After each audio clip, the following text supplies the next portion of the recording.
بویزید تیفور پسر عیسی بسطامی، ملقب به سلطان العارفین، در نیمه اول قرن دوم هجری، یعنی در سال آخر دوره حکومت نکبتبار امویان، در شهر بسطام از ایالت کومش، در محله موبدان و در خاندانی زاهد و متقی چشم به جهان گشود.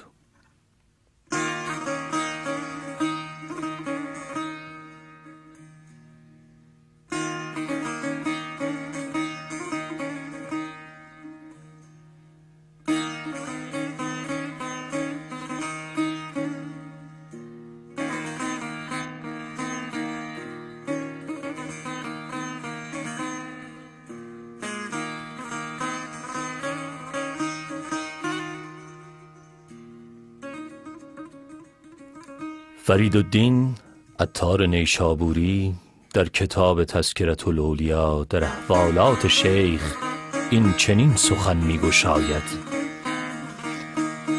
آن خلیفه الهی، آن دعامه نامتناهی، آن سلطان العارفین، آن حجت الخلایق الاجمعین، آن پخته جهان ناکامین، شیخ بایزید بسطامی رحمت الله علیه.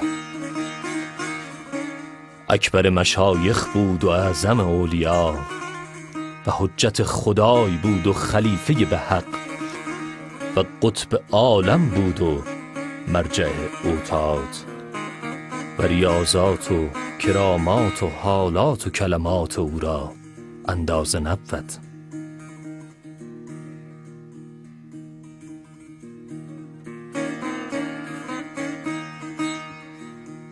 چنین می نماید که بایزید در تصوف استاد نداشته و خرقه ارادت از دست هیچ یک از مشایخ تصوف نپوشیده است.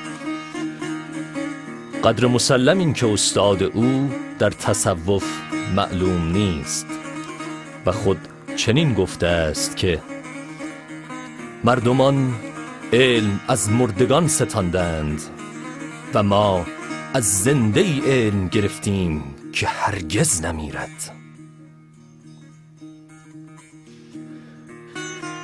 وی بیشتر عمر خود را به زهد و پارسایی ریاضت گذراند، خواست که از طریق فنا به اتحاد نائل آید و به درجه‌ای رسید که گفت سبحانی ما اعظم الشأنی.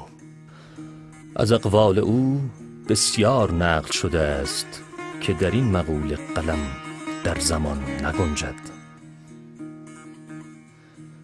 به همین بسنده کنیم که قطع شعری زیبا از شیخ عطار پایان بخش کلام باشد.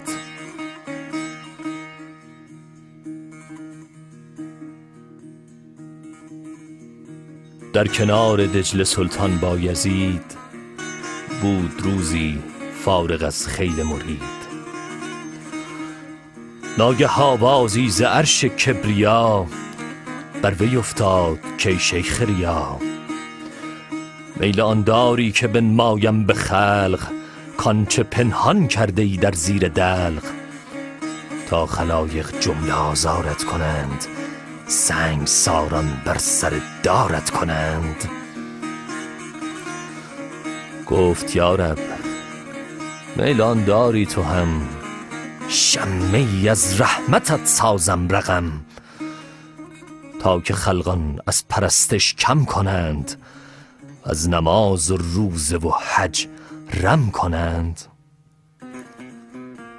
پس ندا آمد که شیخ فتن، نیز ما و نیز تو رو دم مزن.